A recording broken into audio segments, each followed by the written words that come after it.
Hi, in this video I will show you Warren Buffett's portfolio of 2022, and tell you why he is holding the stocks in his portfolio. But before we begin, YouTube is telling me that 98% of you are not subscribed to me, so don't forget to like and subscribe, thanks. Now let's begin. First I am going to tell you what all stocks, and how much of each stock is Warren Buffett holding, and then I will tell you why he is holding these stocks. So the stocks which he is currently holding, that we are aware of are, 47.2% of Apple, 13.8% of US Bancorp, 12% of Bank of America, 9.1% of HP, and 5.3% of Chevron.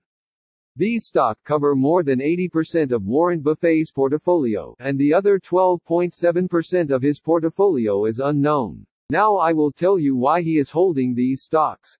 Both Apple's innovation and its capital return program made it such an incredible investment for so long. The continuing evolution of Apple's iPhone has fueled a loyal customer base and driven sales and profits to record heights. Apple has one of the largest nominal dividend payouts on the planet, and has repurchased approximately $520 billion worth of its own common stock since the beginning of 2013. In other words, there's a very good reason Apple is the largest publicly traded company by market cap in the US. Warren Buffett is a big fan of bank stocks, and apparently so is the investment team that's overseeing Warren Buffett's secret portfolio. The foundation for US Bancorp's rock-solid operating performance is financial discipline.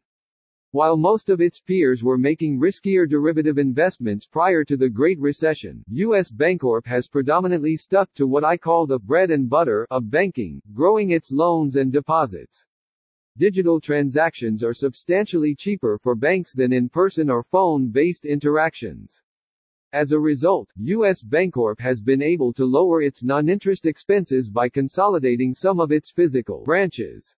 Yet another huge Berkshire Hathaway holding that also makes up a sizable percentage of Warren Buffett's secret portfolio is Bank of America. What makes a money center giant like Bank of America such an attractive investment is simply time. Being patient and allowing the U.S. economy to grow over time is what allows a company like B of A to increase its loan portfolio and net interest income. Another reason Bank of America looks like a stellar investment is its interest rate sensitivity. With the Federal Reserve having no choice but to aggressively raise interest rates to rein in historically high inflation, Bank of America is set to generate billions of dollars in added net interest income on its outstanding variable rate loans without having to lift a finger. PC and printing solution sales tend to be highly predictable, even during periods of economic weakness. This is a mature industry that produces plenty of cash flow. New England Asset Management's investment team is probably just as enamored as Warren Buffett has been with HP's capital return program.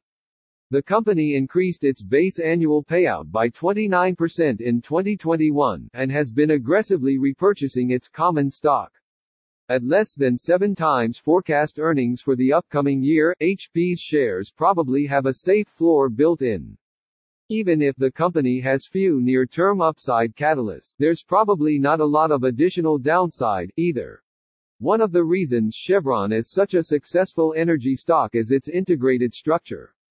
Though it generates its juiciest operating margins from its upstream drilling operations, Chevron also owns midstream and downstream assets. Midstream assets typically rely on fixed-fee or volume-based contracts that produce very predictable cash flow. Meanwhile, downstream assets benefit from lower input costs when the price of crude oil falls. In other words, Chevron is well hedged no matter what happens to the prices of oil and natural gas. However, the next couple of years bode well for oil stocks. Due to the COVID-19 pandemic, global energy majors have purposely pared back their capital investments. That and Russia's invasion of Ukraine make it clear that increasing global oil production is going to be a lengthy and arduous process.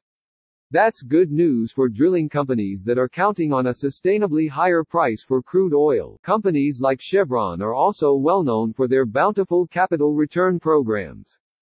In the wake of historically high oil and natural gas prices, Chevron has pledged to repurchase up to $10 billion worth of its common stock this year, and it pays out one of the largest nominal dividends. Having what's arguably the best balance sheet among integrated oil companies affords Chevron the freedom to reward its long-term investors.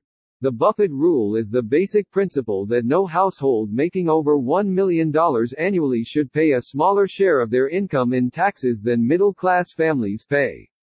Warren Buffett has famously stated that he pays a lower tax rate than his secretary, but as this report documents, this situation is not uncommon. Warren Buffett has 5 rules. Number 1, never lose money. Number 2, never forget Rule 1. Number 3, if the business does well, the stock will eventually follow. Number 4, it's far better to buy a wonderful company at a fair price, than a fair company at a wonderful price. Number 5, our favorite holding period is forever. That will be all for this video. Comment down below and tell me which all stocks are you holding. Bye for now, I will see you guys in my next video.